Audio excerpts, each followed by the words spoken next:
Hi అండి. ఈరోజు వీడియోలో పైన చూస్తున్నారు కదా! ఒక పిక్ అయితే షేర్ చేశాను. యాక్చువల్‌గా అయితే వీళ్ళు నార్మల్ బ్లౌజ్ కుట్టమన్నారు. కుట్టిన తర్వాత ఏదైనా డిజైన్ పెట్టమంటే ఇలా పెట్టాననమాట. నేను ఈ పిక్ షేర్ చేస్తే అలాగే పెట్టమని చెప్పారు. ఇప్పుడు నేనైతే బ్లౌజ్ కటింగ్ చూపిస్తాను. ఆ డిజైన్ కూడా ఎలాగే కుట్టేసానో చెప్తాను. అంటే కుట్టిన బ్లౌజ్‌కి ఆల్రెడీ కుట్టేసిన బ్లౌజ్‌కి మనం డిజైన్ ఎలా కుట్టుకోవాలో చెప్తాను. ఫస్ట్ అయితే లైనింగ్ తడిపేసుకుని ఆరబెట్టుకుని నీట్‌గా ఐరన్ చేశానండి. 4 ఫోల్డింగ్ చేశాను. నేను హ్యాండ్స్ కట్ చేస్తాను కదా ఫస్ట్, అందుకని కింద ఒక పావించి వదిలేశాను. మనం తీసుకున్న బ్లౌజ్ పీస్కి కింద బార్డర్ వచ్చింది. వీళ్ళకి బ్లౌజ్ హ్యాండ్ హైట్ వచ్చేసి 10.5 ఇంచులు కింద ఖర్చు వదిలేసి పైన ఖర్చు వదిలేసి 10.5కి మార్కింగ్ వేసుకున్నాను. ఆర్మ్ లూజ్ వచ్చేసి 7.5 అండి. నేను బాడీ కొలతలు తీసుకున్నాను అనమాట. చంక డౌను 7వ నెంబర్తో వస్తే 3 ఇంచులు తీసుకోవాలి కదా. స్ట్రైట్గా లైన్ వేసేసుకుని ఇక్కడ కూడా 3 ఇంచులు ఉందో లేదో చెక్ చేసుకోండి. నేను చాలా రకాలుగా మార్కర్ చేంజ్ చేశానండి. ఎన్ని రకాలుగా మార్కింగ్ చేసినా కూడా మీకు కనిపించట్లేదు అనమాట. అందుకు నేను చెప్పేది మీరు వినండి. ఇలా క్రాస్గా 7.5కి మార్కింగ్ వేసుకుని కింద హ్యాండ్ లూజ్ వచ్చేసి 9 ఇంచులు, దాంట్లో సగం వచ్చేసి 4.5. ఎగస్ట్రా ఖర్చు కోసం 2 ఇంచులు తీసేసుకోండి, సరిపోతుంది. వీడియో నచ్చితే లైక్ చేయండి. సింపుల్ బ్లౌజ్ని డిజైనర్ బ్లౌజ్గా మార్చేసుకోవచ్చు, అది కూడా కుట్టిన తర్వాత. బ్లౌజ్ అంతా కుట్టేసిన తర్వాత ఎగస్ట్రా ఖర్చు కోసం 2 ఇంచులు. ఇప్పుడు వచ్చేసి స్ట్రైట్గా చూసుకోండి. ఆర్మ్ లూజ్ ఎంత వచ్చినా పర్లేదు, సగానికి ఫోల్డ్ చేసుకుని ఒక మార్కింగ్ వేసుకుని ఇక్కడ లైన్ వేసుకోండి. ఇలా స్ట్రైట్గా లైన్ వేసుకుంటే సరిపోతుంది. ఈ కార్నర్ దగ్గర నుంచి 7వ నెంబర్ కాబట్టి 1.5 ఇంచులు తీసుకోవాలి. ఇక్కడ 1.5 తీసుకుని ఇక్కడ 1 ఇంచ్ తీసుకోండి, అంతే. ఇంకా అంతకుమించి ఏం అవసరం లేదండి. 1 ఇంచ్ తీసుకున్న తర్వాత కర్వ్ స్కేల్ తోటి నీట్గా కర్వ్ అనేది తిప్పేసుకోండి. మళ్ళీ ఉల్టా తిప్పేసుకుని ఇంకొక మార్కింగ్ అయితే చేసేసేయండి. ఇప్పుడు ఇక్కడ 1/2 ఇంచ్ లోతు తీసుకోండి. ఆర్మ్ లూజ్ దగ్గర నుంచి మన వైపుకి ఒక 1 ఇంచ్ తీసుకుని మళ్ళీ కర్వ్ స్కేల్ తీసుకుని నీట్గా కర్వ్ అనేది తిప్పేసుకోండి. నేను ట్రై చేశానండి వైట్ మార్కర్ తోటి, అదేవిధంగా ఎల్లో కలర్ మార్కింగ్ తోటి, చాలా రకాలుగా ట్రై చేసినా కూడా కనిపించట్లేదు అనమాట. బాగా లైట్ కలర్ ఉంది కదా, మనకి పైన లైటింగ్కి సెట్ అవ్వట్లేదు. ఇక్కడ కూడా ట్రై చేశానండి ఈ మార్కింగ్ కూడా. ఈ మార్కింగ్ అయితే ఇంక అసలే కనిపించట్లేదు. వైట్ కలర్ కూడా ట్రై చేశాను. సో నేను ఏం చెప్తున్నానో అది కొంచెం శ్రద్ధగా విన్నారంటే కటింగ్ అనేది బాగా అర్థమైపోతుంది. ఏం లేదు, కటింగ్ అనేది చాలా సింపుల్గానే ఉంటుంది. నెక్ అయితే ఇంకా సింపుల్ అనమాట. కుట్టేసిన తర్వాత చెప్పారు ఏదైనా మోడల్ పెట్టమని. ఇప్పుడు వచ్చేసి ఇలా కటింగ్ చేసేసుకోండి. చూసారా షేప్ అనేది ఎంత బాగా వచ్చేసింది, హ్యాండ్ కర్వ్ షేపు అలా రావాలన్నమాట. ఇది అయిపోయింది. షోల్డర్ దగ్గర ఒక మార్కింగ్ వేసేసుకొని ఇక్కడ కూడా మనం చిన్న టక్ ఇచ్చేసుకుంటే సరిపోతుంది. ఇది ఇలాగా ఓపెన్ చేసేసుకుని లోత్ అనేది కట్ చేసేసుకోండి. ఇలా నీట్గా కట్ చేసుకుంటూ వెళ్ళిపోవాలి. పైన ఒక మార్కింగ్, కింద ఒక మార్కింగ్, అంటే ఇది ఫ్రంట్ పార్ట్ లోత్ అని తెలియడానికి. ఓకేనా. ఇప్పుడు వచ్చేసి బ్యాక్ పార్ట్ కటింగ్ అండి.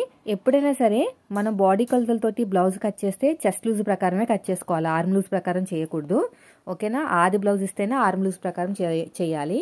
ఇక్కడ చూడండి, ఇలా కింద కరెక్ట్గా ఒక మార్కింగ్ వేసుకుని ఎగస్ట్రా ఉన్న క్లాత్ని కట్ చేసుకుని ఒక 1/2 ఇంచ్ ఎగస్ట్రా తీసుకున్నాను కింద పట్టి ఎతకడానికి. ఇప్పుడు వచ్చేసి నాకు 34 ఇంచులండి. 34 అంటే 4వ భాగం వచ్చేసి 8.5 వస్తుంది అనమాట. 4వ భాగం 8.5. మనం ఎగస్ట్రా ఖర్చు కోసం 2 ఇంచులు తీసుకోవాలి. చెస్ట్ మార్కింగ్ ఇది. ఓకేనా. మీకు అంతగా తెలియకపోతే క్యాలిక్యులేటర్ వాడండి, లేదంటే టేప్ని ఫోల్డింగ్ చేసేయండి. టేప్ని ఎక్కువ ఫోల్డ్ చేస్తే టేప్ పాడైపోతుందండి, అందుకని మీరు క్యాలిక్యులేటర్ వాడితేనే బెస్ట్. 8.5 ఎగస్ట్రా ఖర్చు కోసం 2 ఇంచులు. తర్వాత వచ్చేసి మనం తీసుకున్న మెజర్మెంట్ ప్రకారం నాకైతే 13 ఇంచులు అయితే హైట్ వచ్చింది. పైన కింద ఆల్రెడీ ఖర్చులు వదిలేసి 13 ఇంచులకి మార్కింగ్ వేసుకున్నాను. పైన ఇంకొక 1/2 ఇంచ్ అయితే మార్కింగ్ వేసుకున్నాను. ఇలా స్ట్రైట్గా లైన్ వేసుకోండి. పైన కూడా 8.5కి ఒక మార్కింగ్ వేయండి. ఎగస్ట్రా ఖర్చు కోసం 2 ఇంచులు తీసుకోండి. ఇప్పుడు మళ్ళీ స్కేల్ తీసుకుని స్ట్రైట్గా లైన్ అయితే వేసేయండి. ఇలా స్ట్రైట్గా లైన్ వేసేసుకోవాలి. ఇక్కడ కూడా అంతే, స్ట్రైట్గా ఎగస్ట్రా ఖర్చు కోసం ఒక 2 ఇంచులు అయితే తీసేసుకోండి. ఇప్పుడు నెక్ విడ్త్ వచ్చేసి 2 ఇంచులు అయితే ఉండాలండి. ఫుల్ షోల్డర్, ఇది చిన్న సైజు కదా 34 కాబట్టి ఫుల్ షోల్డర్ 5 ఇంచులు తీసేసుకోండి. నెక్ డీప్ వచ్చేసి 7 ఇంచులండి. 7 ఇంచులకు ఒక మార్కింగ్ వేసేసుకోండి. ఫుల్ షోల్డర్ 5 ఇంచులు తీసేసుకోండి. దీంట్లో నెక్ కోసం 2 ఇంచులు తీసుకుంటే సరిపోతుంది, ఇంకేం అవసరం లేదు. కింద వచ్చేసి పాతకు 3 ఇంచులు అయితే తీసుకున్నాను. ఓకేనా. ఇప్పుడు ఇలా క్రాస్కి ఒక మార్కింగ్ వేసేసుకోండి. కర్వ్ స్కేల్ తోటి నీట్గా కర్వ్ అనేది తిప్పేసుకోండి. ఇలా కర్వ్ స్కేల్ తోటి నీట్గా కర్వ్ తిప్పేసుకుని చంక డౌన్ ఇక్కడ కూడా 5 ఇంచులు వచ్చేటట్టు చూడండి. పైన 5 ఇంచులు తీసుకున్నాం కదా, కింద కూడా 5.5 తీసుకుంటున్నాను. అంతగా మ్యాచ్ కాకపోతే కింద పైకి అడ్జస్ట్మెంట్ అనేది చేసుకోవచ్చు. ఇలా స్ట్రైట్గా లైన్ వేసేయండి. ఇక్కడ కూడా అంతే, ఇలాగా అంతేనండి. ఇక్కడ కార్నర్ దగ్గర 1.5 ఇంచులు తీసుకోండి. షోల్డర్ దగ్గర కావాల్సినంత ఖర్చు వదిలేయండి. కర్వ్ స్కేల్ తోటి నీట్గా కర్వ్ అనేది తిప్పేసుకోండి. ఇలా నీట్గా తిప్పేసుకుంటే పైన షోల్డర్ దగ్గర కావాల్సినంత ఖర్చు వదిలేసుకుని గీత కింద నుంచి కొలుచుకోండి వచ్చిందా లేదా అనేది. నాకైతే కొంచెం ఎక్కువ వచ్చిందండి, నేను కొద్దిగా పైకి పెడతాను. అంటే 5 ఇంచులు తీసుకున్నాం కదా, 5.25 అయితే సరిపోయిందనమాట చంక డౌన్. అలా చూసుకోవాలి అంతే. ఇక మళ్ళీ చెక్ చేసుకోండి, సరిపోయింది.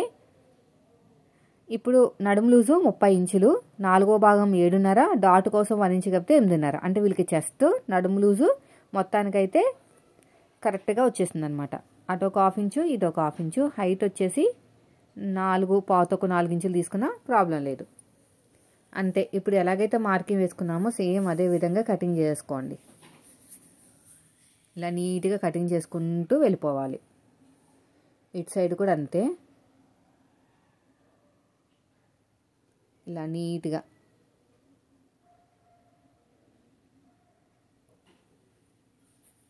ఇలాగా ఇక్కడ చిన్న టక్ ఇచ్చేసేయండి, ఇక్కడ చిన్న టక్ ఇచ్చేసేయండి. అడుగు భాగంలో ఒక మార్కింగ్ అయితే వేసేసేయండి. అయిపోయింది. ఇప్పుడు వచ్చేసి ఫోల్డింగ్ అనేది మనకు ఆపోజిట్లో పెట్టాలి, కోరాస్ అనేది మన వైపుకు ఉండాలి. కింద ఉన్న పార్ట్ పైన బ్యాక్ పార్ట్ వచ్చేసి నెక్ అనేది మన వైపుకు ఉండాలి, ఆర్మ్ లూజ్ అనేది ఆపోజిట్లో ఉండాలి. అంతే. ఇలా నీట్గా కరువు తిప్పేసుకోండి.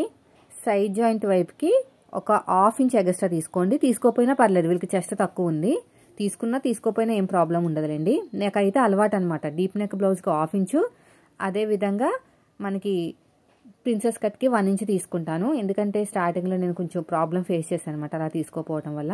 మీ ఇష్టం అది, ఎందుకంటే చాలామంది అడుగుతున్నారు ఎందుకు తీసుకోవాలనేది. ఒకసారి మీకు కూడా అలాంటి ప్రాబ్లం ఫేస్ చేస్తే అర్థమవుతుంది. కానీ నా మెథడ్లో కట్ చేస్తే మాత్రం నేను చెప్పినట్టు కట్ చేయండి.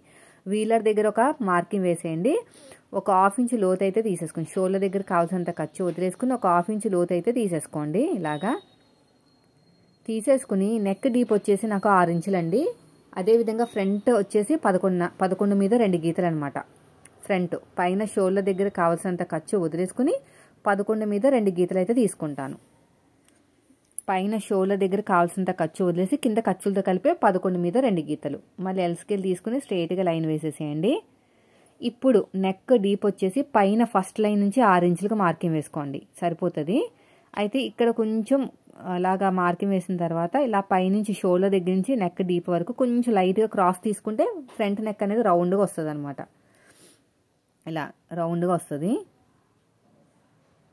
ఇలాగా నెక్ దగ్గర ఇప్పుడు మనకి ఉక్సు పట్టి కాజా పట్టి హైట్ తెలియాలంటే కింద నుంచి 1.5 ఇంచులకు మార్కింగ్ వేయండి. నెక్ దగ్గర ఒక 1/2 ఇంచ్ వదిలేసి ఈ రెండింటి మధ్యలో ఒక మార్కింగ్, మన వైపు నుంచి 2.5, డాట్కి మధ్యన గ్యాప్ 1 ఇంచ్ కన్నా కొంచెం తక్కువ. షేప్ హైట్ వచ్చేసి 2 ఇంచులు. వీళ్ళకి షేప్ ఎక్కువ ఇష్టపడరు. అది బ్లౌజ్ మనకి చెస్ట్ తక్కువ కదా. ఈ సైడ్ జాయింట్ వైపుకు 2.5 ఉండాలి కింద నుంచి, ఎందుకంటే వీళ్ళకి ఫ్రంట్కి బ్యాక్కి చాలా డిఫరెన్స్ ఉంది. ఇలా క్రాస్కి వస్తుంది అనమాట. ఓకేనా. చాలాసార్లు వీడియోస్ కూడా చెప్పాను, ఎప్పుడు కూడా ఫ్రంట్ పార్ట్ హైట్ అనేది చెస్ట్ సైజుని బట్టే ఉంటుంది తప్ప ఇంకా మనకి వేరే దానికి ఉండదు. వైపు కూడా ఒక 1/2 ఇంచ్ లోతు తీసేసుకున్నాం కదా. ఇప్పుడు ఎలాగైతే మార్కింగ్ వేసుకున్నామో సేమ్ అదే విధంగా కటింగ్ చేసుకుంటూ వెళ్ళిపోవాలి. ఇక్కడ కూడా అంతేనండి, ఇలా నీట్గా రౌండ్గా రావాలి. ఓకేనా. ఇలా మొత్తం కూడా అంతే, ఇటు సైడ్ కూడా అంతే. ఇలా నీట్గా కటింగ్ చేసుకుంటూ వెళ్ళిపోవాలి. ఇలా నీట్గా కటింగ్ చేసుకుంటూ వెళ్ళిపోవటమే. ఇక్కడ కూడా అంతే, ఒక చిన్న టక్ ఇచ్చేసేయండి, ఒక చిన్న టక్ ఇచ్చేసేయండి. ఇక్కడ కూడా అంతే. అడుగు భాగంలో ఒక మార్కింగ్ వేసేసేయండి. ఇలా అడుగు భాగంలో ఇటు సైడ్ కూడా అంతే, ఒక మార్కింగ్ వేసేసుకుని ఇప్పుడు బ్యాక్ పార్ట్ మీద ఫ్రంట్ పార్ట్ ఇలా పెట్టేసుకుని సైడ్ జాయింట్ వైపు ఒక 1/4 ఇంచ్ టేప్ను వదిలేసుకుని చూసుకోండి. నాకైతే 2.5 ఇంచులు వచ్చింది. సో నేనైతే 2.5 ఇంచులు అయితే తీసేసుకుంటాను. మన మెథడ్లో కట్ చేస్తే ఇక్కడ చూడండి ఇలా పట్టేసుకుని ఇలాగా కూర ఉన్న క్లాత్ని 1.5 ఇంచుతో అయితే తీసేస్తున్నాను. పొడుగు వచ్చేసి 10 ఇంచులు చాలండి, ఇంకెక్కువ అవసరం లేదు. పొడుగు 10 ఇంచులు తీసుకుని సైడ్ జాయింట్ వైపుకి 2.5, ఇక్కడ 2.5, ఇక్కడ వచ్చేసి 3 ఇంచులు తీసుకుని షేప్ దగ్గర ఒక 2.5 ఇంచులు తీసుకున్నాను అంతే, ఇంకేం అవసరం లేదు. నీట్గా కట్ చేసుకుంటూ వెళ్ళిపోవటమే.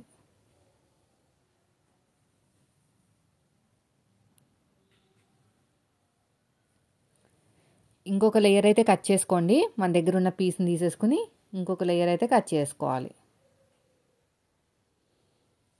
ఇక్కడ కూడా అంతే.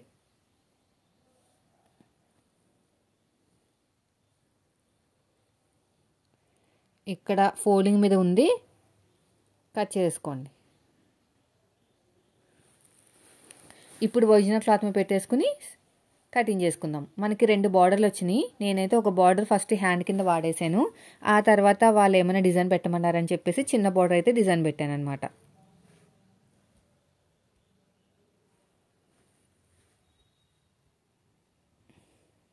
ఇలా నీట్గా కటింగ్ చేసేసుకోండి, సరిపోతుంది. ఇక్కడ కూడా అంతే.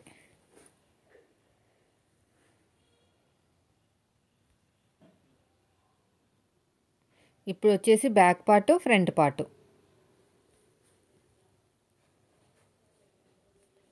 రెండు చూసుకోండి. సో ఇప్పుడు బ్యాక్ పార్ట్ ఫోల్డింగ్ వైపుకు ఉంది, ఫ్రంట్ పార్ట్ ఏమో ఇలా క్రాస్గా ఉంది. బ్లౌజ్ స్టిచ్చింగ్ నేను ఈవినింగ్ చెప్తాను మీకు. ఇప్పుడైతే డిజైన్ ఎలా కుట్టేసని చెప్తాను. ఏం లేదు, స్టిచ్చింగ్ సింపుల్గా మనం బ్లౌజ్ అయితే ఎలాగా కుట్టుకుంటాం అలాగే. ఇప్పుడు అంతా నీట్గా కట్ చేసిన తర్వాత గమ్ముతో జాయిన్ చేస్తానండి, తొందరగా అయిపోతుంది కదా వర్క్ అనేది. ఇలా మొత్తం కూడా అంతే, ఇటు సైడ్ కూడా అంతే. పక్కన పెట్టేసేయండి. తర్వాత ఫ్రంట్ పార్ట్ కూడా పక్కన పెట్టేసేయండి. కొంచెం క్లాత్ ఎక్కువ పెట్టుకుని కట్ చేసుకుంటే సరిపోతుందండి. ఇది మరీ జారిపోయే క్లాత్ కాదు, మరీ పోగులు కూడా బయటకు రావట్లేదు కాబట్టి ప్రాబ్లం లేదు. ఇలాగా ఇక్కడ కూడా అంతే అయిపోయింది. ఇప్పుడు నేను డిజైన్ ఎలాగా స్టిచ్ చేసి చెప్తాను. ఫస్ట్ అయితే బ్లౌజ్ అయితే నీట్గా కుట్టేసుకోండి. పైపింగ్ వేసుకుంటారో పూర్తిగా మీ చాయిస్ అనమాట. నేనైతే ఎంత తీసుకున్నానంటే దగ్గర 2.5 ఇంచులు పొడుగైతే తీసుకుని వెడల్పు కూడా 2.5 ఇంచులు తీసుకున్నాను. అంటే నాకు చిన్న బార్డర్ మిగిలింది కదా, ఆ చిన్న బార్డర్ తోటి ఇవన్నీ పీసెస్ కట్ చేసుకున్నాను అనమాట. ఇదిగోండి, 2.5 పొడుగు, 2.5 వెడల్పు, మొత్తానికి మనకి స్క్వేర్గా రావాలి. ఇప్పుడు ఇలా ఫోల్డ్ చేసేసుకుని మళ్ళీ ఇలా ఫోల్డ్ చేసుకుని ఇలా స్టిచ్ వేసేసేయండి. అయితే నేను ఏం చేశానంటే పోగులు బయటకు రాకుండా ఓవర్లాక్ చేసేసుకున్నాను అనమాట. ఇలాగా కింద ఓవర్లాక్ చేసుకున్నాను ఇలాగా. మీకు లేదంటే మాత్రం మీరు ఏం చేయాలంటే లోపలికి ఫోల్డ్ చేసి కుట్టేసుకోవచ్చు. అది నెక్స్ట్ వీడియోలో ఎప్పుడైనా చెప్తాను మీకు. ఇప్పుడైతే నేను బ్లౌజ్ అంతా కుట్టిన తర్వాత వేస్తున్నాను కాబట్టి ఇలా చేశాను. లోడింగ్ మెథడ్లో చేసేసుకోవచ్చు అనమాట. లోపల పెట్టేసుకుని తిప్పేసుకోవచ్చు. ఇంకా అన్నీ ఇలాగే తయారు చేశానండి. ఇప్పుడు ఎలా కుడతాను చూడండి. ఇది వచ్చేసి ప్లెయిన్ కదా, మామూలుగా మనం బ్లౌజ్ ఎలా ఉంటుందో అలాగే ఉంటుంది. ఇక్కడ నేను 1.5 అనేది బయటకు వచ్చేటట్టు పెట్టాను అనమాట. మరీ పెద్దగా పెడితే బాగోదు, లుక్ కూడా రాదు. దీనిపైన ఒక పూస కూడా పెట్టుకోవచ్చు. ఇంకా కస్టమర్ మనకు అదేం చెప్పలేదు కాబట్టి నేనైతే సింపుల్గా కుడుతున్నాను. మీరు కావాలంటే ఒక పూస పెట్టుకోండి. 1 ఇంచ్ పెడుతున్నానండి బయటికి, ఓకేనా. బ్యాక్ నెక్ నుంచి ఆల్రెడీ బ్లౌజ్ అంతా రెడీ చేసేసాను. అది రఫ్ ఇవ్వండి, స్టార్టింగ్ ఎండింగ్లో రఫ్ ఇచ్చేసుకుని బయటికి 1 ఇంచ్ రావాలన్నమాట, అంతే. ఇలాగా ఇలాగా తర్వాత ఐరన్ చేసేసుకోవాలన్నమాట. ఐరన్ చేసేసుకుంటే సింపుల్ బ్లౌజ్ని డిజైనర్ నెక్ కింద ఎలా రెడీ చేసుకోవచ్చో. వాళ్ళు ఏదో ఒకటి డిజైన్ పెట్టమంటే ఇంకా మనం బ్లౌజ్ అంతా కుట్టిన తర్వాత ఇంకా డిజైన్ సెట్ చేయడం అంటే కొంచెం ఎంతైనా ఆలోచించాల్సిందే. ఇంకా నాకు బార్డర్ ఉంది, చిన్న బార్డరు. ఒక సైడ్ బార్డర్ ఏమో ఇది పెట్టాము, ఇంకో సైడ్ బార్డర్ ఉంది కదా, అందుకని చెప్పేసి నేను ఇలా ప్లాన్ వేసాను అనమాట. చాలా అంటే చాలా బాగుందండి, వాళ్ళకు కూడా బాగా నచ్చింది. ఇలా 1 ఇంచు మీరు కుట్టేటప్పుడు పెట్టుకోవాలనుకుంటే లోడింగ్ చేసేసుకోవాలండి. అంటే లైనింగ్ మీద పెట్టి కుట్టేసుకుని దీనిపైన ఒరిజినల్ క్లాత్ పెట్టుకుని అప్పుడు తిప్పేసుకోవాలన్నమాట. తిప్పేసుకుంటే ఇంకా మీకు లోపలికి లోడింగ్ లాగా వెళ్ళిపోతుంది. ఇలా మొత్తం అన్నీ కూడా అలాగే చేసేసుకోండి. 1 ఇంచ్ ఇచ్చేసుకుని స్టిచ్చింగ్ చేసుకుంటూ వెళ్ళిపోవాలి. ఇలా 1 ఇంచ్ ఇచ్చేసి స్టార్టింగ్లో ఎండింగ్లో రఫ్ ఇచ్చేసేయండి. దగ్గరగా పెడుతున్నాను, మరీ దూరంగా కూడా పెట్టట్లేదు. మన దగ్గర క్లాత్ ఉంది. ఇలాగా ఆ కార్నర్ షేప్ ఉంది చూసారా, అక్కడ మీరు ఏం చేయాలంటే ఒక పూస పెట్టుకోవాలి. ఇంకా లుక్ అనేది హైలైట్ అవుతుంది. ఇటు సైడ్ కూడా అంతే 1 ఇంచ్ రఫ్ ఇచ్చేసేయండి. ఇలా నీట్గా కుట్టుకుంటూ వెళ్ళిపోవాలి. టేప్ పట్టుకుంటే మీకు ఈక్వల్గా వస్తుంది, అయితే ఒకటి ఎక్కువ ఒకటి తక్కువ వస్తుంది. అందుకని ఇక్కడ కూడా 1 ఇంచ్ రఫ్ ఇచ్చేసేయండి. ఇటు సైడ్ కూడా అంతే.